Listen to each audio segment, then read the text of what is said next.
ETFs. Should you invest? What are they? Well, that's what today's topic is on Debt Matters Podcast, where we help Canadians find solutions to their debt with licensed insolvency trustees from across Canada. I'm Wayne Kay, and we're going to talk about what is an ETF. Is it for everyone? Is it the best way to save or invest? And when is the best time to use an ETF? We'll discuss this today with Derek Chase from Derek L. Chase & Associates, licensed insolvency trustee with offices in Vancouver Island, Sunshine Coast, and the BC North Coast. Derek, thanks for being here. Thanks, Wayne. Really looking forward to this. I'm kind of excited. Yesterday, actually, I was biking with a friend of mine, and all of a sudden we got into the discussion of ETFs. And this is what we're going to be diving into today. So I guess we should start off by discussing what is an ETF? Well, an ETF is an acronym for an exchange-traded fund. And it's just a method to invest where you can buy into a pooled investment security. So the ETF is going to hold a lot of stocks that you might not find it easy to buy otherwise. They might be too expensive. And so an ETF will allow you to buy shares in the ETF that allows you to participate in buying those particular types of stocks, whether it be bank stocks or technology stocks or mining stocks. It's quite an efficient way to acquire some different niches or different areas that you might find attractive to invest in. But, I was thinking about this as well previously, and it's a little bit of a strange topic for an insolvency trustee to be talking about. It's not really our expertise, but what we really like to see happen for people is as they come through and are able to change directions in their lives financially, often during one of the financial counseling sessions that we offer, we do dive into the future and how people should best move forward and start to invest some of the funds that they're able to free up once they are no longer having to make monster payments on their debt. So ETFs do come up as one of the things we like to talk about in those counseling sessions. Yeah, I thought that was actually a good way of explaining why, because typically we're talking about people who are in debt and having big financial troubles. But as you mentioned, that is part of the counseling. They learn saving, and there becomes goals, etc. Now, as you were explaining an ETF, some people are probably thinking, well, isn't that a mutual fund? It's actually different than a mutual fund, and there are some key differences to it. And one of the things that makes an ETF attractive as compared to a mutual fund is that the management expense ratio in an ETF is often much, much lower than a mutual fund. And you invest in a mutual fund, you don't see it all the time, but there are management fees embedded in that fund that can rise 2, 3, 4%. Whereas in an exchange traded fund, that management expense ratio is sometimes like less than 0.5%. Mm-hmm. So, that probably doesn't get a lot of people excited, but it should, because over time, that sort of interest rate spread does produce some big differences down the track. And it's also another thing that we like to encourage people to do as they come through our financial counseling sessions is really shop for those sort of spreads in cost or interest rates, because even though it's not sort of eye-popping right away, when you extrapolate it out for 10 years or more, decades, then it's really a big number. So that's one of the key differences between the two. And what somebody could do right now listening is they can punch up a compound interest calculator online. Very simple to do, because let's say a mutual fund is making, let's say 6%. We're having a great year with a 6% mutual fund return, but 3% is in a management fee. That means you're only getting actually 3% compounding, correct? Yeah, you could work with that example, but the number that they're showing you as a return is usually after their expenses. Is it? Okay. All right. But you can see the difference, though, when you add 2% compounded for the fees. It's like, oh, okay, that does make a difference Maybe not in a year or 2 years, but as you said, 10, 15, 20 years down the road makes a big difference. For sure. I get all excited with those. I get excited. My wife would be like, "What are you doing?" I'm like, "I'm just sitting here with this compound calculator and trying to figure out 25 years down the road, the kids' money could be worth this." Yeah, if you take control of your own investing, which is not for everybody, but for a lot of people who are inclined to it, you can find some significant savings on just management expense ratios and just handling your own decisions.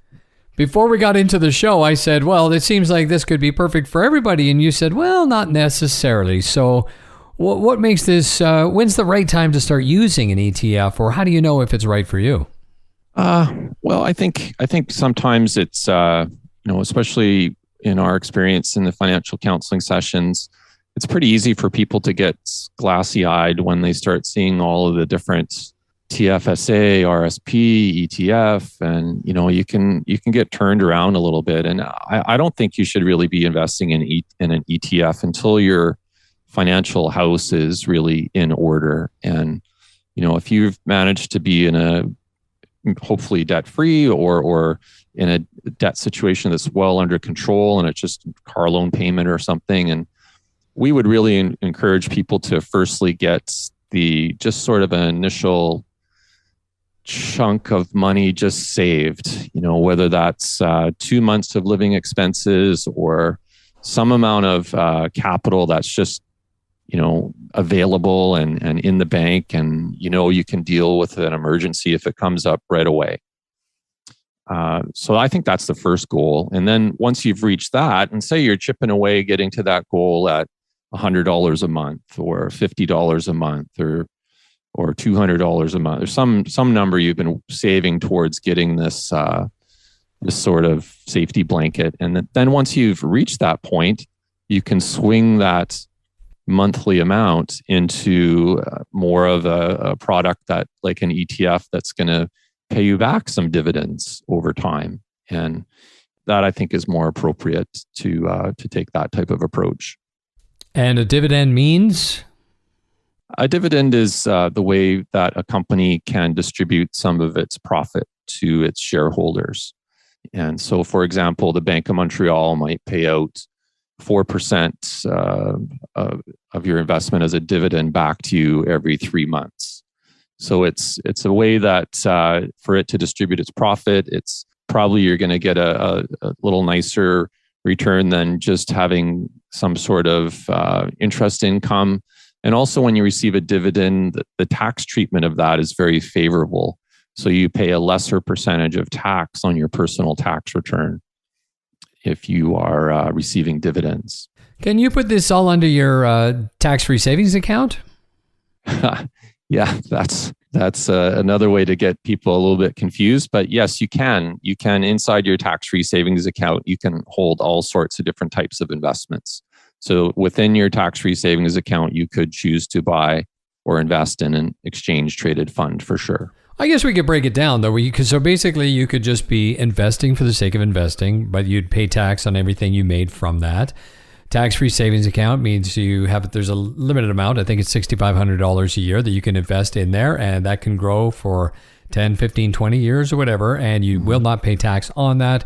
And then the RRSP, when you invest in that, I guess the breakdown is when you buy it, it then brings down your income, so you don't pay as much tax. Well, look at you, Wayne. You're becoming a financial expert there. You're right. The RSP contribution does give you a tax deduction. And then when you withdraw from your RSP down the road, there's an income inclusion. Right. And the hope there is that you're able to get the tax deduction at a little higher tax rate than when you pull the money out, which hopefully will be at a lower tax rate. So yeah, there's different ways to invest, different places to park that product, whether it's inside an RSP, a tax-free savings account, or what you would just call an open investment account. How do you go about setting these up? What's your recommendation on that to get yourself an ETF? How do you do that?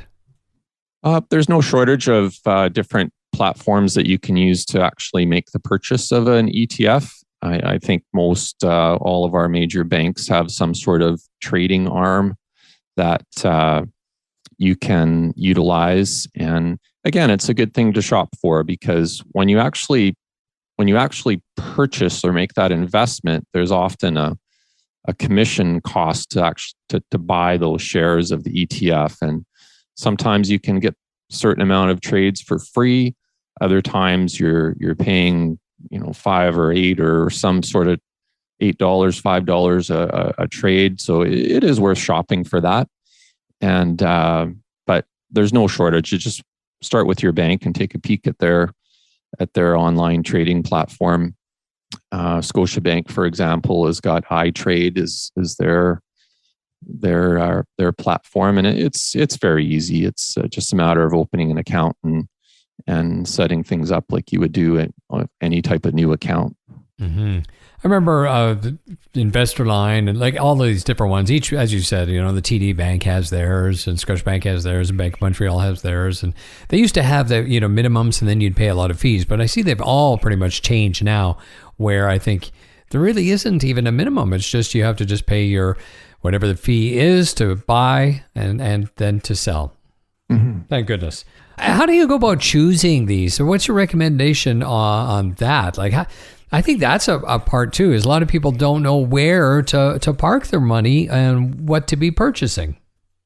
Well, I have to tread pretty carefully there, because no shape or form am I going to start offering investment advice. There's a whole giant industry of people more than capable and trained better than I am to suggest where to invest your funds. So, so much of investing is about risk, though. If you're comfortable sleeping at night knowing your money is in a risky investment, good on you. Some other people wouldn't be able to sleep at night, and if that money suddenly disappeared because the investment was too risky, and then you can't pay your rent next month, well, risk tolerance is a huge topic for investing, and anybody that's trained to help with those types of investment decisions spends the first meeting talking a lot about what your risk tolerance is and getting that sort of pinned down. And then from there, you start looking at different investment products that would sort of match up with that risk tolerance. So I would, you could probably find those online, but or again, talking with wherever you're doing your banking is a place to start, I suppose. Yeah, absolutely. No, I just thought I'd ask it because there's so many different, you can buy this, you can buy that, you can buy, it's just like, wow, there's a gazillion different ones there. And I don't know if it's easier in the mutual fund world, which I can't imagine, or if it's easier in the ETF or stocks. It's just, I don't have people in my circle that we discuss this stuff regularly with. And so I've made it a point of, okay, now it's time to be reading books and learn about the different types of investments that are out there. And I'm going that way. And I've got a few different newsletters from reputable places, because there's a lot that aren't reputable that are trying to share information. Well, you're doing the right thing. I mean, it's just like anything. If you want to learn something new, you start to gather information. You talk to people. You do some reading and research. One of the books that we like to recommend to a lot of people we talk to is The Wealthy Barber, which is a classic Canadian book. Certainly the Globe and Mail or the Financial Post has lots of educational type articles, and eventually you just start getting comfortable talking or with the different acronyms and the different types of investments, and you start to diversify. Perhaps as you grow your pool of funds that are available for investing, you start to diversify into different products, and that helps manage that risk as well. And The Wealthy Barber actually just put out another book. Maybe it's like 5 years ago now, but it was The Wealthy Barber Revisited, I think is what it's called or something. And I just finished that one, I don't know, 6 months ago. Just kind of flipped through it again, read through it again. And it's just good. They're good reminders. And then I passed it off to my children and said, read this, study it, understand it. So well, yeah, it's good to have that level of understanding, because then when you are, if someone is eventually helping you with different investment choices, at least you understand what's happening. Yeah. You can have a conversation that's beyond just a basic conversation, and it's you're just taking more control of your financial matters, which I think is a good thing. Absolutely. All right. Final words of advice for ETFs? ETFs, not something to be afraid of. It can have some great advantages with low cost investing, and it's worthy of taking a look, but get that basic savings amount built up first. Great advice. Thanks, Derek. You're welcome. Well, that's it for today's Debt Matters podcast. My guest today, Derek Chase. You can learn more or schedule a free consultation with Derek and the team. Just go to bankruptcytrustybc.ca. That's bankruptcytrustybc.ca. And that is it for the show. Make sure you subscribe wherever you get your favorite podcast from. And if you know somebody who needs this information, please feel free to share it with them.